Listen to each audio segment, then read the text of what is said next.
What a little beastie to tow that all the way from the backyard. No, I didn't have to push it through the wet grass. That was great.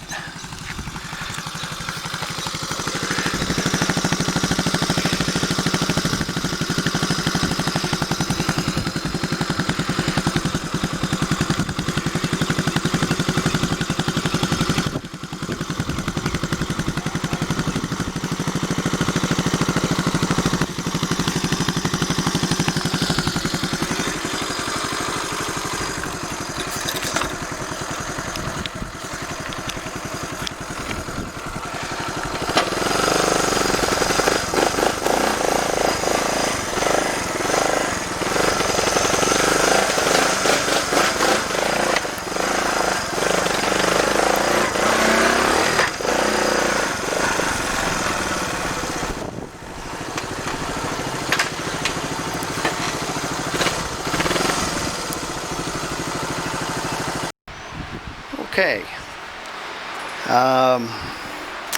this is OK Fixer, and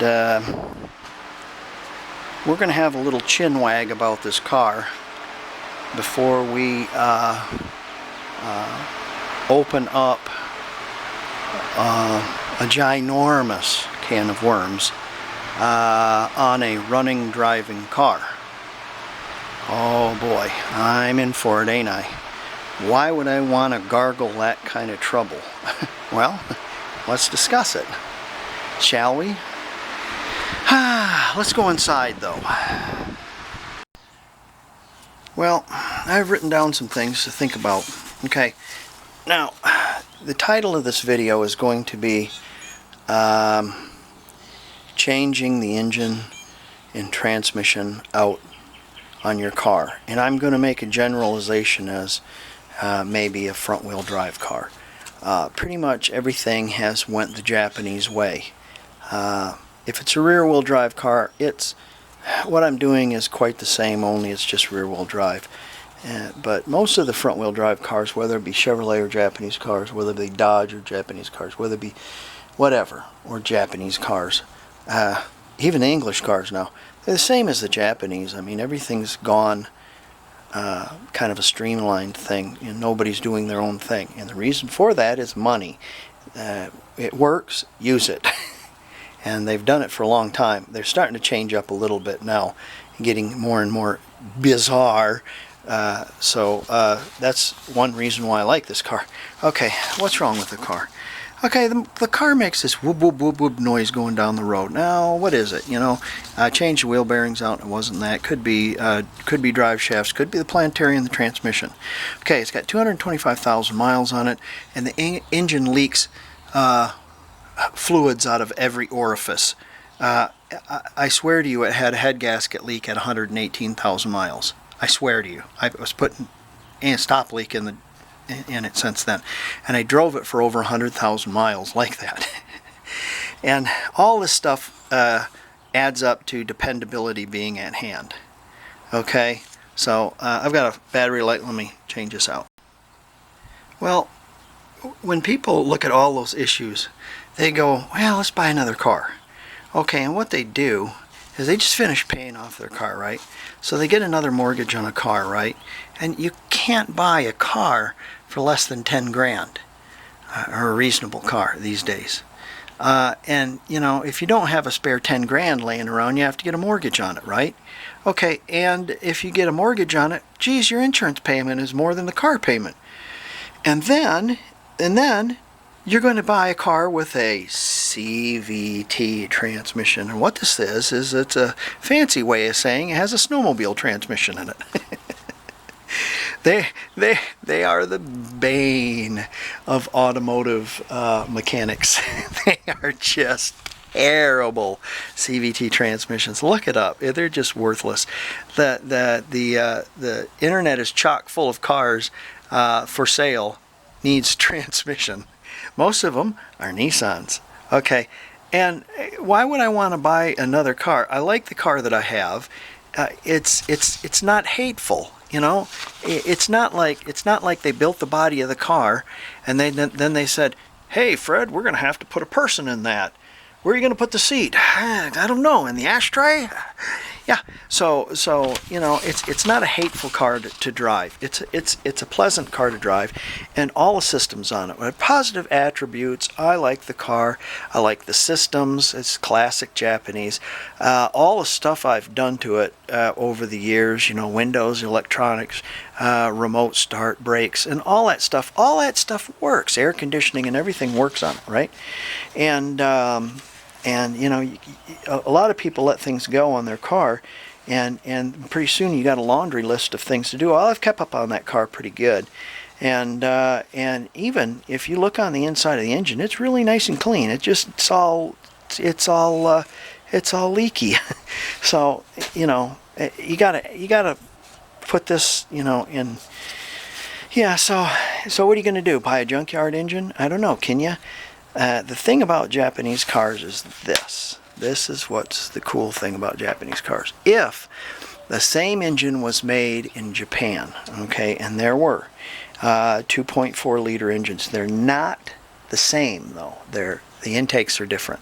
So we're going to have to do a little razzmatazz to it. I'm telling you, we're going to have to do a little work. Probably have to take the intake off. It doesn't.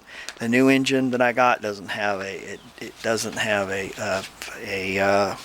EGR valve. It doesn't. yeah. It's almost like it's an industrial engine. Probably come out of a truck. But the thing is about the Japanese is after a certain amount of time, they have to pay phenomenal taxes on their engines or on their cars if they're old, so they scrap them.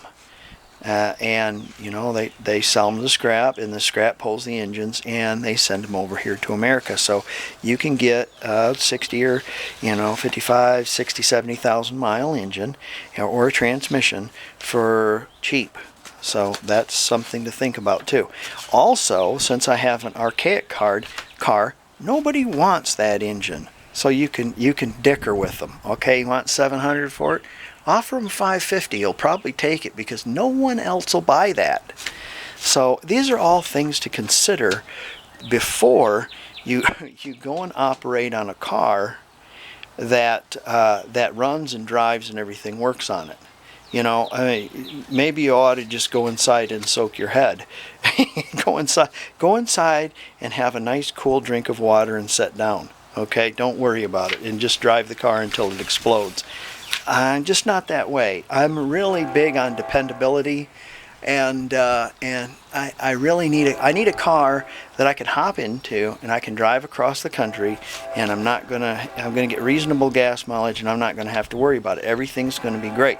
And if I kick off tomorrow, my wife has a dependable car that she's going to be able to, make her life or make her way through life with for a few more years, with just minimal stuff like oil changes. So this is all stuff to ponder. So okay, well, let's get into this, and I'll show you what I got. Okay, things I want to look for. All right, does this look like my exhaust manifold on that other engine? Is the O2 sensor in the right place? What about this little pipe right here on the side? Is that there? Let's have a look at that. How many pins are on this connection? How many pins are on this connection of the dizzy? Does the dizzy cap look the same? Okay, that looks all right. The valve cover is a little different, but I noticed it had the same amount of holes. So it's just a slightly different valve cover, albeit it does have this. And this cracked hose right here, I have another one on the other engine. The other engine also came with a starter, an alternator, and an air conditioning compressor. Albeit the air conditioning compressor was, the hoses were cut off of it and they weren't capped up, so it's probably full of water. I'll put some oil in it, spin it around, see if it's free, and flush it out with something and put it in a box or a bag or something, and I'll be done. Keep it just in case. This looks like the same. They had ripped it off of there. It's for the power steering, so it looks pretty close. There's no EGR valve, and this is missing. This isn't here, and there's only this one and not this one. Now this one. I have no clue what that is. I could probably figure it out, but I don't care. What I care about is everything that's on this engine needs to be on the other engine. I guarantee you. So probably what we're going to have to do is take this intake off of this engine and put it on the other one. That's what I'm thinking. The other one has a flange where the EGR valve is, so I'll have to buy a kit. So we'll study this a little bit and then we'll look at the other one. The throttle functions are the same. It has twin lines going into it as far as a feed line and a return line and a pressure regulator.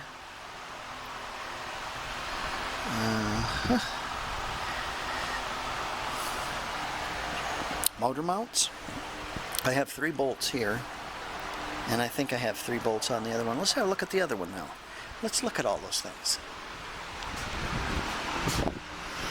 So, our valve cover is different.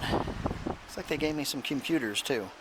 The alternator looks the same. Pipe.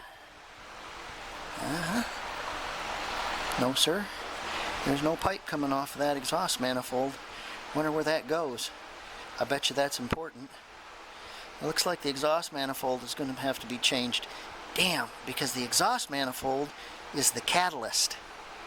And that's what's wrong with this engine also. The check engine light's on. The dizzy's the same.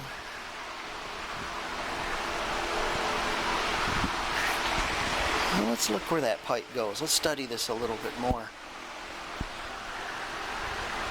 before we start yanking into it.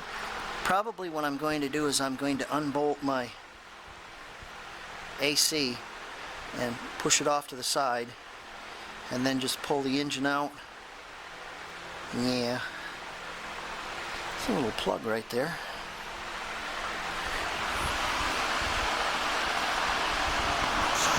I'm going to study it a little bit more. This had to have been a front-wheel drive car, and I'll tell you why. Is this radiator hose has not been cut, and it goes right to the radiator, right where it's supposed to be. So it's highly possible that this was an older model, because they made this for a while. This engine for a while. This might have been out of a 97, 96, something like that. Because the 98 and up, I've seen with different valve covers. So this might be an older engine, but it's still low mile, and it's the same engine. It's just got slightly different. The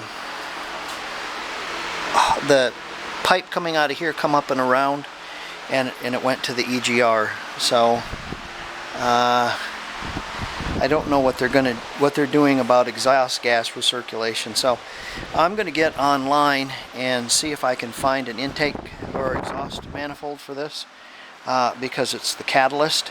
And then I think I'm going to order a pair of O2 sensors, and I'll order an intake set also and an exhaust gasket set, probably from Rock Auto. Since it's Sunday, I'll probably see them Wednesday. And I probably won't be ready to put it together until at least then, so, or, I was hoping I'd do it next weekend, but it's possible I'll work on this during the week. So those are all things to look at. And, okay, we're going to take all the wires off of this, and we're going to take this intake off and have a look at what's underneath there. And then I'll go inside and order parts. No, I won't. I'll stop right there, because I need to bring the transmission in also and look at it. Then I'll come in and order parts. Okay, you bought your low mileage engine, right? Well, Dan, how do I tell that it's low mileage? Well, there's a lot of things to look for, okay? Pull a dipstick out of it. What's the dipstick look like? Is it nice and shiny and clean like that? Or is it all scroted up and burned up with burnt whatever? The oil on the very end of it, does it have any oil on it? No, it's all drained out. But if it had any oil in it, it should be relatively clean and not really dirty if somebody took care of it. Just the general appearance of it. Is every nut and bolt frozen and rusted? No? Yeah, it might have 60 or 70,000 miles on it. We'll know for a fact when we take the valve cover off and change the self-oiling spark plugs. I'll show you about that. That's a Nissan thing. What a trick little unit. Yeah, you can look in the intake here and you can see the valves, and there's not a lot of carbon buildup. So it really hasn't been run that much. I'm guessing 50 or 60,000 miles. We'll clean those all up anyways and sweep that all out of there, because we don't want to start it with our new intake or our new exhaust catalyst on there. And we'll run it on their spark plugs first and their cap and rotor, and then we'll change everything. And that way, if we break the cap and rotor putting the engine in, yeah, we're not breaking ours. How do I know this came from Japan? That's definitely not American. Never seen that before. So, how neat. Well, you can see a lot of little things. You know, this is going to be your oil pressure regulator or your sensor. Have your knock sensor right here. That's where your starter is going to go. This little input right here goes into the timing cover, and it's kind of a crankcase ventilation kind of a thing, drawn from the intake. Let's see what else I wanted to say. Oh, the exhaust manifold on this is completely different than mine. It stops right there at the O2 sensor, whereas mine travels about a foot longer, and it has the catalyst inside it. So we're going to buy a new intake, see if I can find one. Last time I looked, they were $900. I think I can get an aftermarket one though. And 2 new O2 sensors, and then your gasket set for your intake, gasket set for your exhaust, something else. Had to take our power steering pump off. Everything else looked very 60 to 70,000 mile engine-ish. You know, no hoses were cracked or broken. Everything looked really nice. There's no leaking, nothing. It's got a little spoo on it, but it's really not, you know, not tremendous. Took the air conditioner pump off, and it did have a little bit of water in it, but it had a lot of oil in it too. So I drained the little bit of water that came out, and I turned it. It's not locked up. We're going to put a couple of plugs in those holes, put a little more oil in it, turn it, and we're going to wrap it all up in plastic, because that's probably still a good compressor, and they're expensive. This was setting on this pulley here, so we'll have to change that before we put our belt on. We're going to change our water pump. We're going to change this pulley, and we're going to grease. I think the other pulley has a new bearing in it. I think I bought that already, so that's good. Okay, let's have a look at the transmission, and then I'll go in and order parts. Okay, here's our 73,000 or 77,000 mile transmission. You know, we got rust and lots of dirt, and it came from up north. You can tell it's all salty, and you know, starting to eat the aluminum, that kind of thing. All the accoutrements on it are all rusty. But you know, coming off of a car that's let's see here, coming off of a car that's 20 years old, you know, it could have that kind of mileage on it. It's very greasy at the bottom, very dirty at the bottom. Probably sat somewhere. It doesn't look like it's greasy. It's just dirty. It looks like it sat somewhere for a long time in the dirt. So yeah, we'll have to have a look at that. Well, you know, I'm gonna have to take that pan off there, and so I'm gonna need a pan gasket and a filter, and yeah,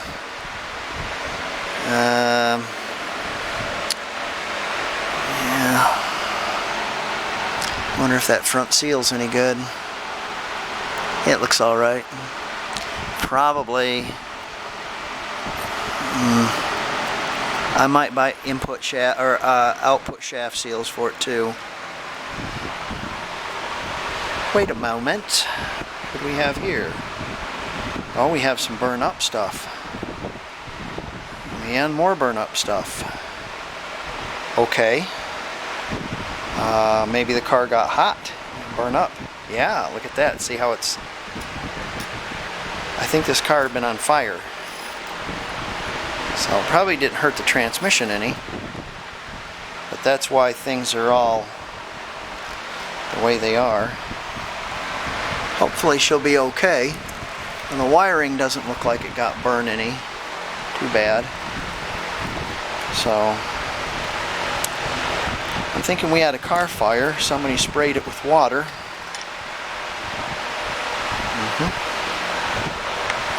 Oh, planetary turns. That's good. Alright, probably those parts also. Let's take all the stuff off of it, clean it up the best way we can, and we'll have a better look at the inside. Well, you got your hoses and your wire and some more wires and some clamps and some plastic and an old universal joint. Well, look at it, just a basket full of unusable crap that come off of both of these. Wow. Well, we got the pan off of it. Not too bad. The magnet's got a little fuzz on them. A little bit. Not really bad. But it's pretty clean, actually. So I'm happy there. There's no water in it. And it is pretty clean. So I'll bet you everything in it works fine. I played hell trying to get these screws out of there. God, I don't know how you guys make it up there anymore. I used to live up there in the Salt Belt, and my God, I just don't know how you guys do it. Don't know. So I think probably this transmission is going to be all right. So, you know, why didn't I pull the engine and transmission out of this first before looking at all this? Well, Captain Obvious. You want to make sure everything Captain Obvious is okay. You know, if you have any cracks or things are broken, broken studs, broken bolts, things that aren't going to work, things that look patently obviously wrong, that kind of stuff. One thing that does look wrong is the top of this engine, and I need to measure the top of that and make sure the hood's not going to shut on it. You know, it's going to shut down on it. So I'm hoping that that's going to clear, because I think mine's considerably shorter. Maybe not. Maybe I'll have to measure and see. But our transmission looks good. Our engine looks good. I'm going to put a couple of bolts in that cover, put it back up there. I've got a new filter and gasket ordered. I've got gasket set ordered for the intake and exhaust. And I also bought a new cat and 2 new oxygen sensors also, because it has the light on it on the dash for the catalytic converter. So, all right, let's start on the car then. All right, I have to put these in, so I'm probably going to do that first, because that way, if I need to move the car, it'll have radius arms in it, if that makes sense. I can slap everything back together, put a tire on it, and move it if it needs to be done. What else? Oh, get yourself your bucket of tools holes and whatever you're going to need. That way you're not getting up and down, up and down, up and down, up and down. Or get your son that knows how and teach him how to teach him what a 3/8 deep well 6-point socket is. Now, I hear this all the time on the Hollywood movies. Hand me that socket wrench. What? Right, okay, and he's going to undo the bolt. Right. The socket wrench, okay, the ratchet, if that's what you're talking about, has a socket on it, and they're different sizes. Whenever I hear that, I turn the TV off. It's like when they reach up underneath the dash and the car starts, wiggle some wires and the car starts. Yeah, I just walk away. Anyways, the whole idea is to plan so you're not up and down so many times. I'm sorry, I just can't get a good shot of this. The sun's right in setting and it's right in the way. Anyways, if you put a piece of plywood in front of your condenser, perhaps it'll just get smacked and it won't get punctured. I'm hanging my air conditioning compressor off there so I don't have to disconnect any of the hoses. I've got all my snorters and pipes and grinders and guns and switchblade knives disconnected. It's real important that you disconnect those all. Jack your engine up a little bit and see if you've got them all, because if you pull a pipe or a hose off, you're going to be sorry. You want to make sure all those are off. What do we got going on here? What do we got? Oh, that's nice. A car with no exhaust. So, it's a real tight fit. It's enormous, actually. It's very big. They didn't pull any punches when they made this thing. They just freaking made it. It's huge. Or the car's kind of small. So, most cars this size would have, in Europe anyways, they'd have a 1.5 or something like that, 1.4, something small. But this is, a whole liter more. So it's quite the power plant for this little car. It really makes it move. I can't imagine what a V6 model would be like. I think they made one too. I don't know. Anyways, you got all this done. Well, you pull it out. Be real careful of your windshield. You can smack that real easy. Taking your hood off helps a lot. I'm going to take my lights out also while I've got it, and I'm going to have a fella sand them and clear coat them for me. So that'll be fixed too. Probably when I get this out, I'll put the other control arm on. I couldn't get the control arm on unless it was transmissions out of it. But I'll put that other control arm, put the wheels on it, push it back a little bit, and clean that all out with a power hose, with the pressure washer. So, all right, let me get going on this. And sorry, I'm not showing all the steps, but it's just I'm only able to work on it a couple minutes here, a couple minutes there, a couple minutes here, a couple minutes there because of work. And that work always gets in the way, Can't see because of the sun. Try to get a best shot I can, but it's free. Looks like the front seal was leaking.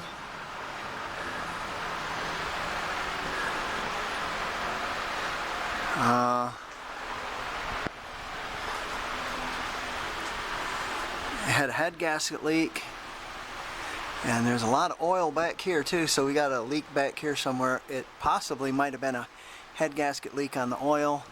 Could have been the distributor, could have been the whiskey, could have been the gin. Yeah.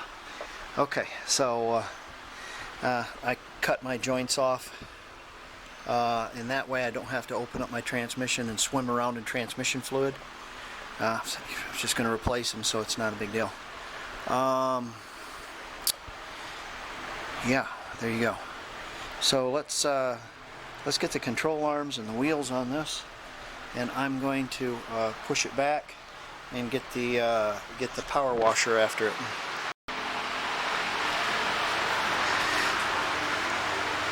Took my headlights out. I'm going to take them up and get them refinished because they're all foggy.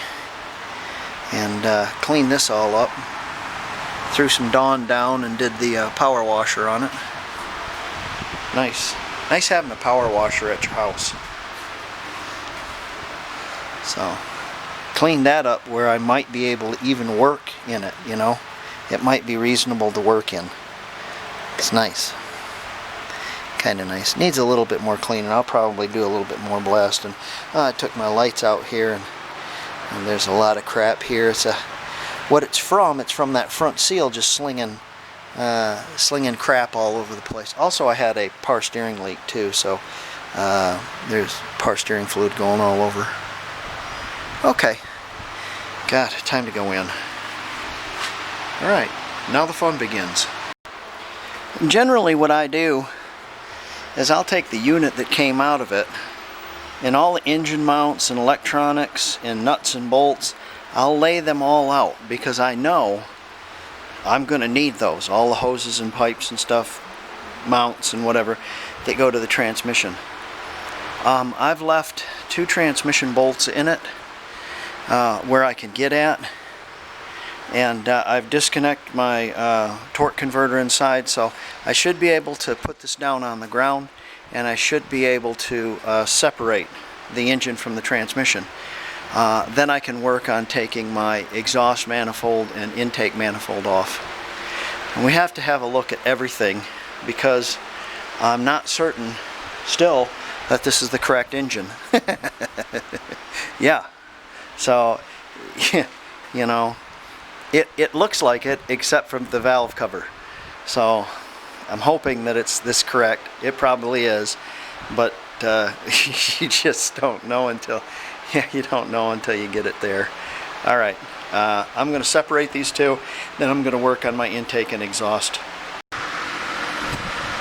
So if you have an automatic transmission, there's probably an inspection plate somewhere, and it bolts the torque converter to the flywheel. You have to turn the engine by hand and then get to the bolts. Now, how I did mine is I eyeballed through the starter hole about where it was going to be, and I bolted it together the best way I could, and when I bolted it together it was too tight and the crank wouldn't turn. So I loosened up the bolts on it and turned the crank back and forth a little bit, just a little bit, and the flywheel went ding, and everything schnicked into place, kind of. So sometimes you got to rock things. Don't tighten up your bolts all the way, but make sure you tighten them when you get done. Hey, yeah, you want to make sure when you get all these bolts in that the engine actually turns, because that's going to be a benefit, you know. Okay, the starter's going to go in there. What do you want to bet we're going to grease that even though it's a low mile starter before we put it in? Yeah, that's a good idea. Sorry for the fan blowing, it's about 1,000,000 degrees out. I'm going to take this valve cover off, and we're going to turn the engine over, and we're going to make sure each valve set is closed before we clean it, and we'll shove a little bit of paper towel down each end here, or maybe not, I don't know, maybe I'll just clean it up the best way I know how with a toothbrush, you know, and try to soak most of the crap up so it's not going into the combustion chamber. But that involves taking the spark plug wires off. Now, what's the firing order of this engine? Well, or I don't know what the firing order is, but I can tell you how the plug wires go. 1, 2, 3, 4. And original Japanese usually have their spark plugs marked. So this one says 1, this one says 2, 3, and 4. So it'll be 1, 2, 3, 4. We're going to start this engine on these plug wires anyways. So we'll take that out. When we have the valve cover off, also, when we put it back on, we'll put a new gasket on, and we'll put new O-rings here, and then we'll eliminate the self-oiling spark plugs. So Yeah, let's get a look underneath there. Also, hey, when you open that up, if it's really cruddy, it's an old engine. If it's not really cruddy and it's really clean, it's a pretty new engine. Place your bets, ladies and gentlemen. What will it be? Nasty or nice? Nasty or nice? It's like Christmas morning. Look at that.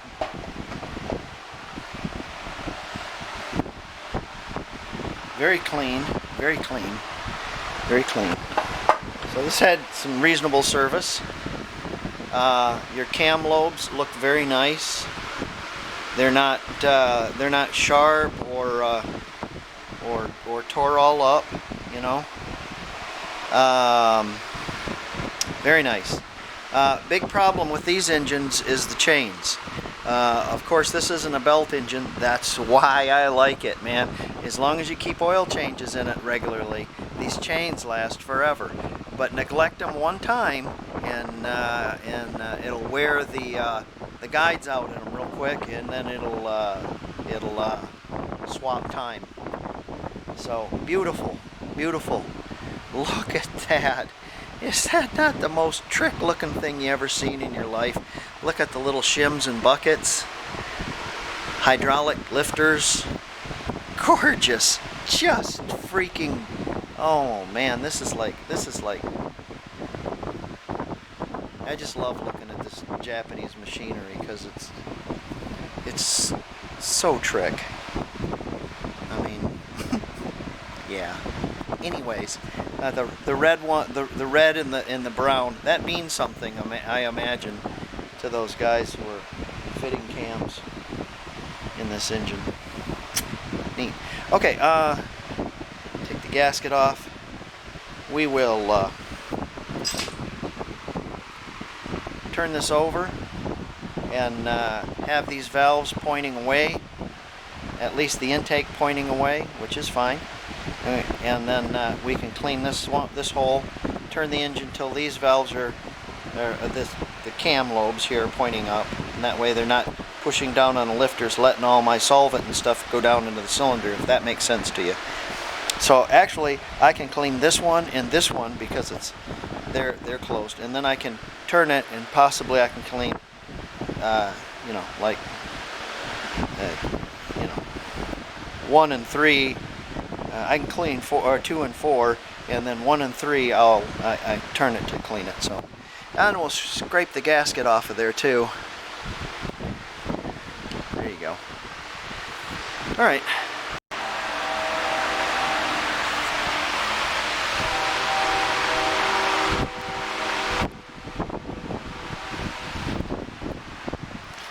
I used a little bit of that prime seal underneath there. Okay, I have the intake and exhaust manifold and cat and all the stuff like that all laid out with all the nuts and bolts, so I know exactly where the nuts and bolts go and such.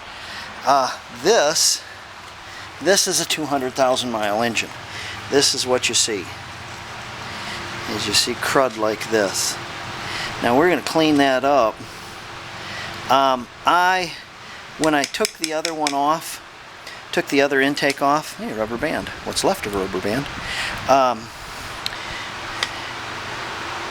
When I took the other one off, I took the fuel rail off, and therefore I broke the seal on the fuel injector. So I'm going to use this intake because, besides, it has the EGR valve on it. If this is the same as the other one, I'm going to use the other one because it has a new throttle body and a new throttle position sensor. All the sensors are newer.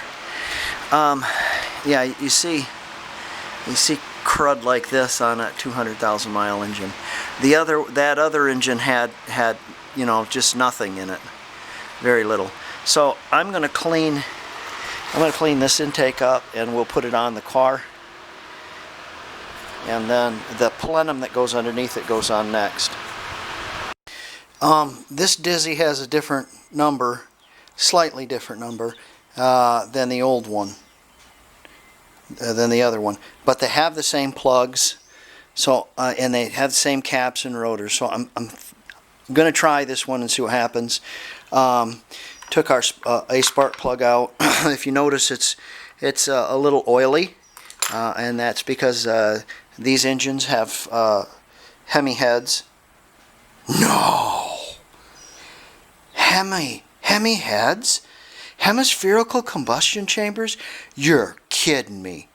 No. Pretty much all Japanese engines have Hemi heads, and they've had since the 60s. I don't know. What a big deal is about a hemispherical combustion chamber, you know, but Dodge seems to tout it a whole lot. It makes it the spark plug in the center and the valves are on the side, and it evenly disperses the spark or the flame or whatever. Anyways, these did have self-oiling spark plugs, but I put a new seal kit and new valve cover in there.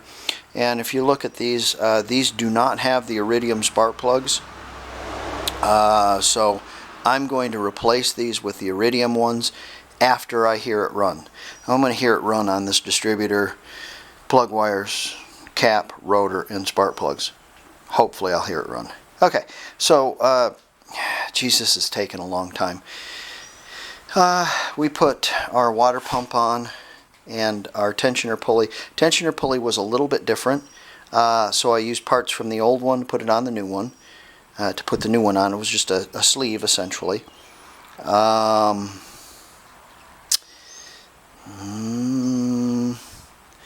Power steering pump I explained to you. I'm still waiting parts, so I'm hoping today I can have this all together, and tomorrow morning I'll be able to put it in. But I'm trying to get everything together on it the right way. So anyways, that's where I'm at now. Okay, yeah. Okay, this has got to weigh at least 500 pounds with a transmission on it. And you have to look at stuff when you lift. Okay? I had to take my throttle off, and my throttle body is very close. But I'm at a good angle because the transmission has to kind of go down in there first. So we're good there. I'm away from the distributor. If I bend this a little bit, this is okay. That's not going to be bad. I do have another throttle body, but we can't get any closer than that. You can crank your equalizer to turn your engine like this. So let's have a look around here. That chain looks to be okay. This chain isn't. This is going to need to come out like this, and there's going to need to be something between here and here to get this off of the valve cover, because you're going to break your valve cover doing that. So let's put her back down and get things squared out. Where you have to be very careful about how you're lifting. Also, when you lift this, if you notice it's cranked sideways, it's going to probably come a little bit farther.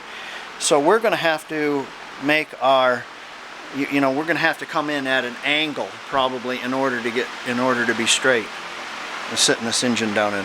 So it's just something that you got to deal with. Okay, very important though. Don't let things break. Distributors, valve covers, throttle bodies and stuff like that. Very delicate, so be careful when you jack up your engine.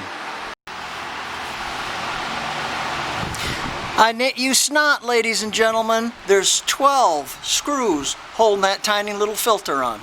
12.